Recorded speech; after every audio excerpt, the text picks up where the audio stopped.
O senador Rogério Marinho, ao retornar ao plenário após uma licença, expôs a completa desconexão da esquerda brasileira e sua velha imprensa com a realidade dos brasileiros.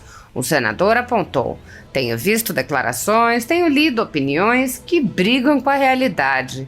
Vejo articulistas políticos fazendo verdadeiras acrobacias para tentar justificar o fato de que a esquerda foi flagrantemente derrotada nas eleições passadas. Há claramente uma desconexão entre o sentimento da população brasileira e este governo que aí está.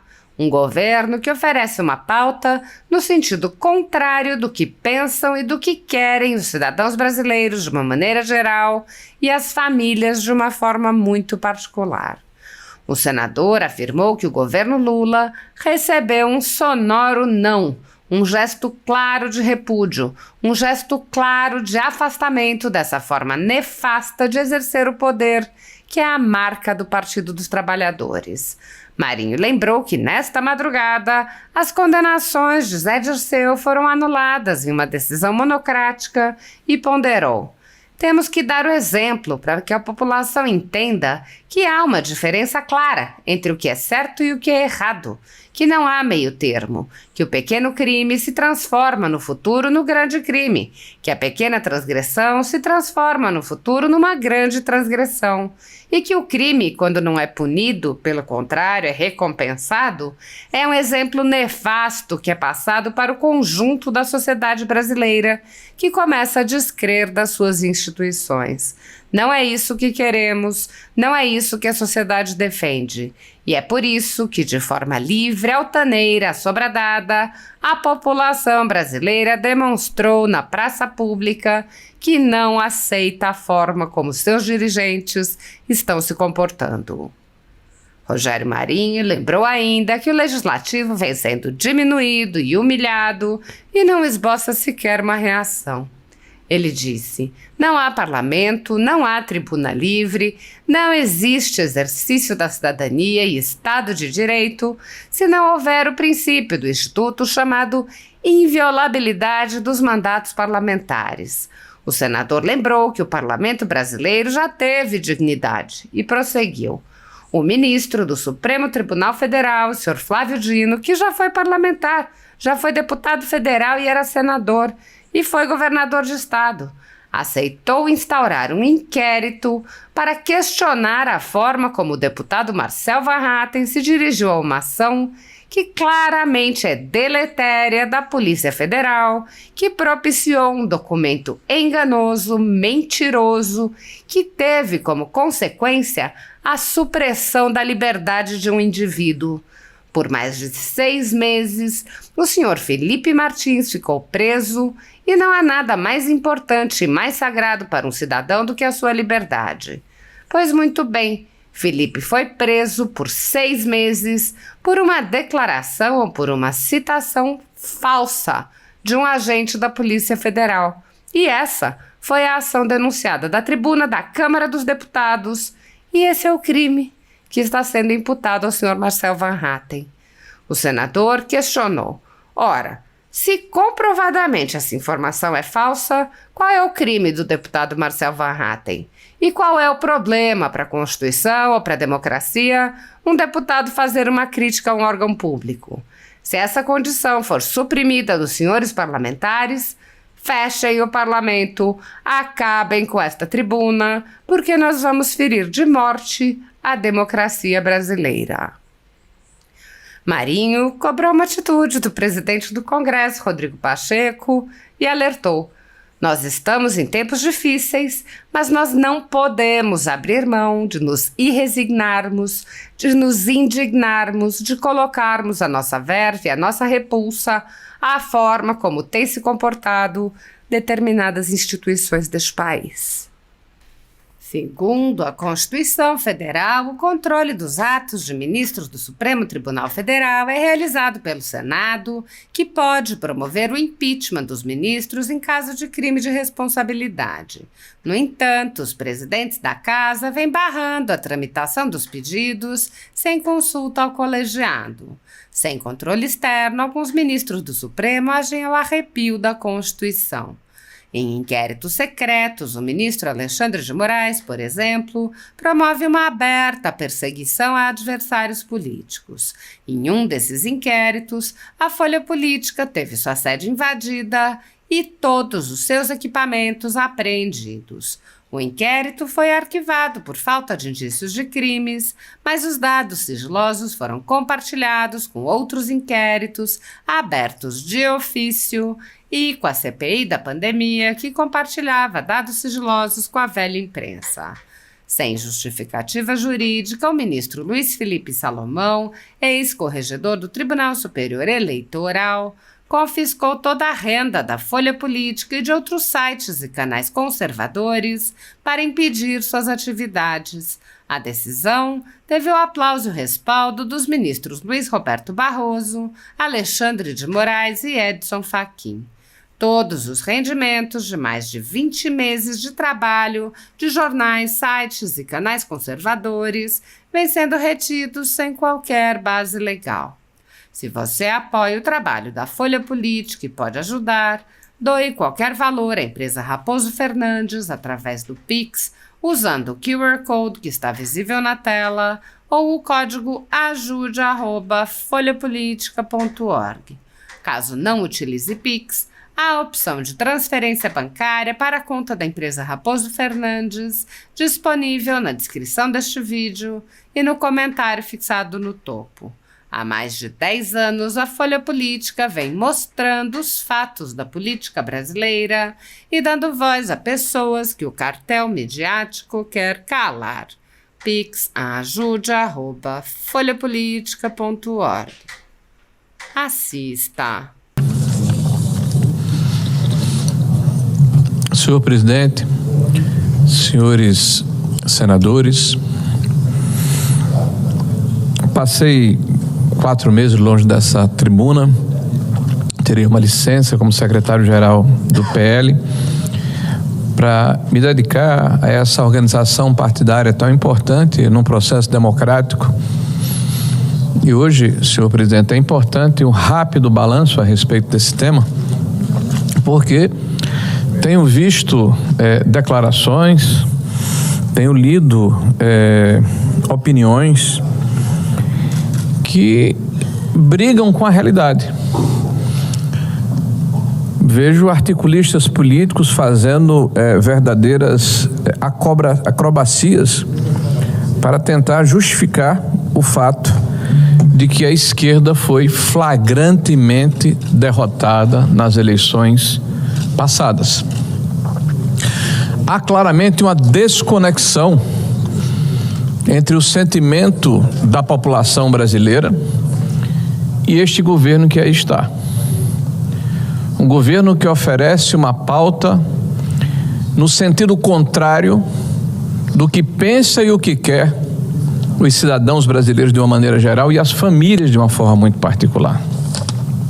Nós precisamos nos debruçar sobre os números com isenção.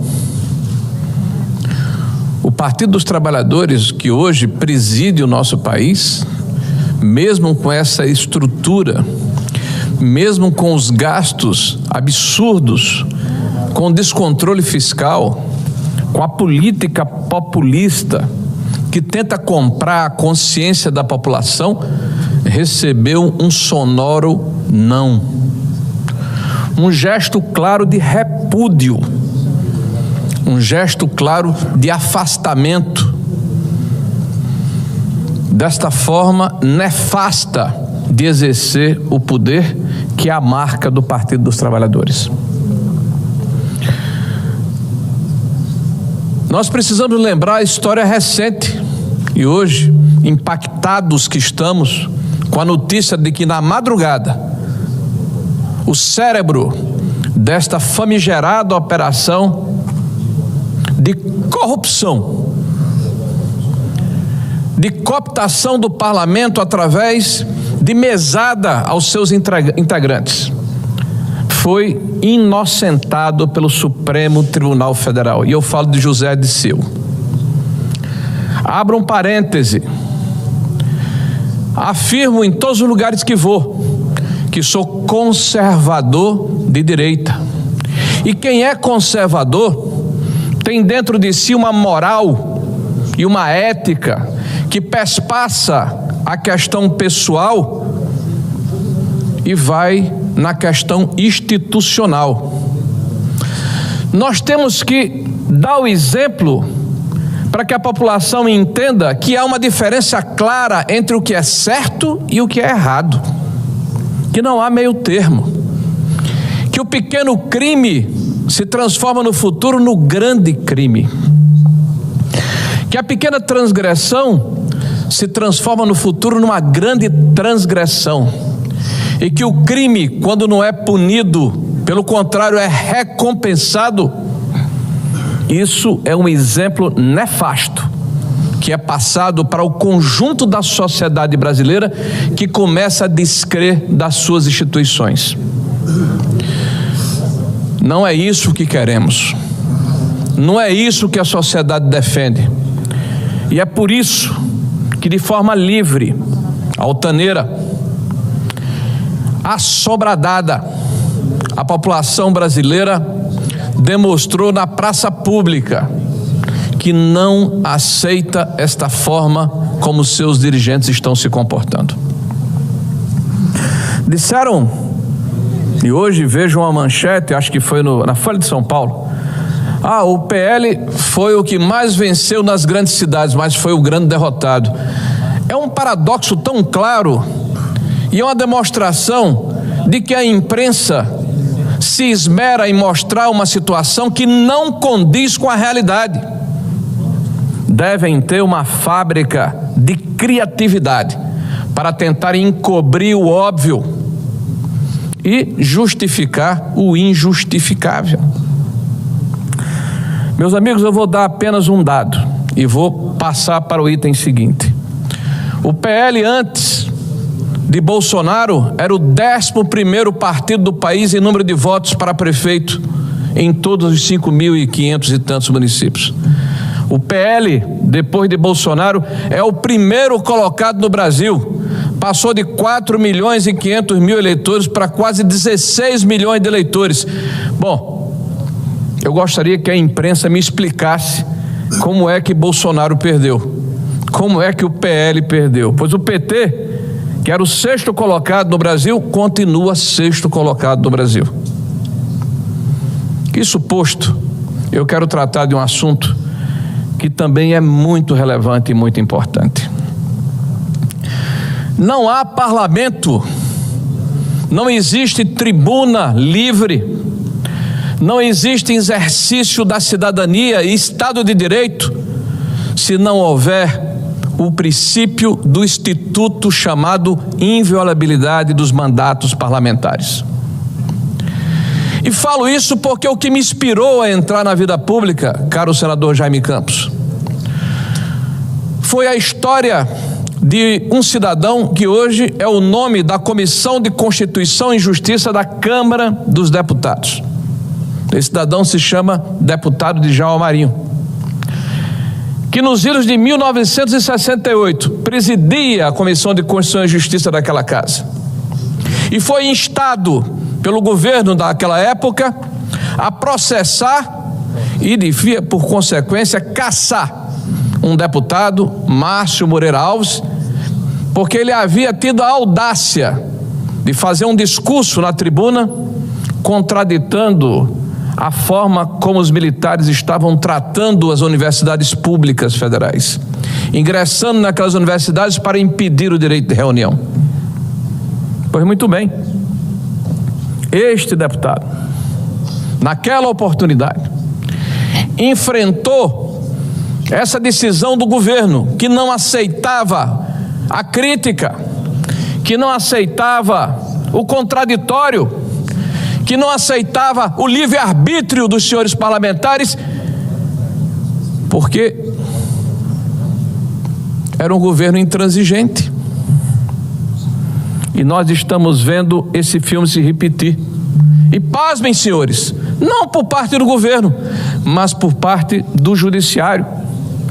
O ministro do Supremo Tribunal Federal, o senhor Flávio Dino, que já foi parlamentar, deputado federal, que era senador, que já foi governador de estado, aceitou instaurar um inquérito para questionar a forma como o deputado Marcel Van Harter se dirigiu a uma ação que claramente é deletéria, a uma ação da Polícia Federal que propiciou um documento enganoso, mentiroso, e eu espero que seja processado também, já que estou falando aqui, que teve como consequência, caro senador Cleitinho, a supressão da liberdade de um indivíduo por mais de 6 meses, que foi o senhor Felipe Martins, que ficou preso. E não há nada mais importante e mais sagrado no cidadão do que a sua liberdade. Pois muito bem, eminente presidente, Felipe foi preso por 6 meses por uma declaração ou uma citação falsa de um agente da Polícia Federal. E essa foi a ação denunciada na tribuna da Câmara dos Deputados. E esse é o crime que está sendo imputado ao senhor Marcel Van Harter. Ora, se comprovadamente essa informação é falsa, qual é o crime do deputado Marcel Van Harter? E qual é o problema para a Constituição ou para a democracia um deputado fazer uma crítica a um órgão público? Se essa condição for suprimida dos senhores parlamentares, feche o parlamento, acabem com esta tribuna, porque nós vamos ferir de morte a democracia brasileira. Quando defendemos a inviolabilidade dos mandatos, eminente presidente, não fazemos de forma personalizada. Tenho todo respeito ao deputado Marcel e a sua luta, mas o privilégio da inviolabilidade pertence à instituição, pertence ao Congresso Nacional, pertence ao povo brasileiro, pertence, em suma, a cada cidadão desse país. E nós estamos aqui inertes. Alguns têm vindo a essa tribuna cobrar posicionamentos do presidente do Congresso Nacional. Esperava eu que o eminente presidente fosse ao Procurador-Geral da República, colocar a sua preocupação não com o deputado, mas com a instituição, não com o indivíduo, mas com a prerrogativa e o privilégio dessa instituição, porque agindo assim defende o Parlamento e o Congresso Nacional e não um cidadão, qualquer que seja ele. Nós estamos em tempos difíceis, mas nós não podemos abrir mão de nos resignarmos, de nos indignarmos, de colocarmos a nossa verve e a nossa repulsa à forma como tem se comportado determinadas instituições desse país. Quero aqui, dessa tribuna, reiterar a minha solidariedade ao deputado Marcel Van Harter, ao Cabo Gil, ao Daniel Silveira, ao Bolsonaro, a todos aqueles que de alguma forma foram obrigados a responder inquéritos por palavras proferidas na tribuna da Câmara, do Senado ou de qualquer outro local dentro do princípio da sua inviolabilidade e da sua imunidade parlamentar. Senhor presidente, acredito que existem excessos e eles podem e devem ser corrigidos pela legislação em vigor, pela injúria, pela infâmia, pela calúnia. Nós temos comissões que precisam funcionar nessas casas, a Comissão de Ética do Senado e da Câmara dos Deputados. Isso acontecendo, esse é um assunto do Parlamento, não pode transbordar, porque assim sendo, nós estamos, repito, ferindo de morte a democracia no Brasil. Agradeço a deferência, agradeço a paciência de Vossa Excelência, mas quero apenas, para concluir, ler um pequeno trecho.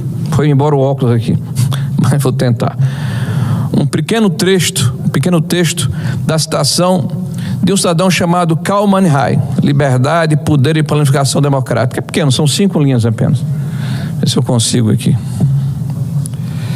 E ele falava sobre um episódio que ocorreu E foi importante o posicionamento da instituição dentro dos princípios da Constituição vigente. Abre aspas. A verdade democrática é a verdade tal como emerge da vida em comum. Por isso a ninguém pode ser permitido sabotar os acordos comuns. Promulgamos nossas próprias leis, por isso é um contrassenso lógico nos opormos a esses acordos ou abalar os alicerces que garantem seu funcionamento. Se querem mudar a lei, façam dentro do parlamento, do legislativo. Se modificações se impuserem, existem disposições específicas para modificação da lei mediante o consentimento comum. A fidelidade à lei, portanto, consiste em essência na fidelidade aos procedimentos livremente estabelecidos. A maior ofensa ao espírito da democracia consiste em romper esses procedimentos e aviltar os seus próprios métodos. Muito obrigado, senhores.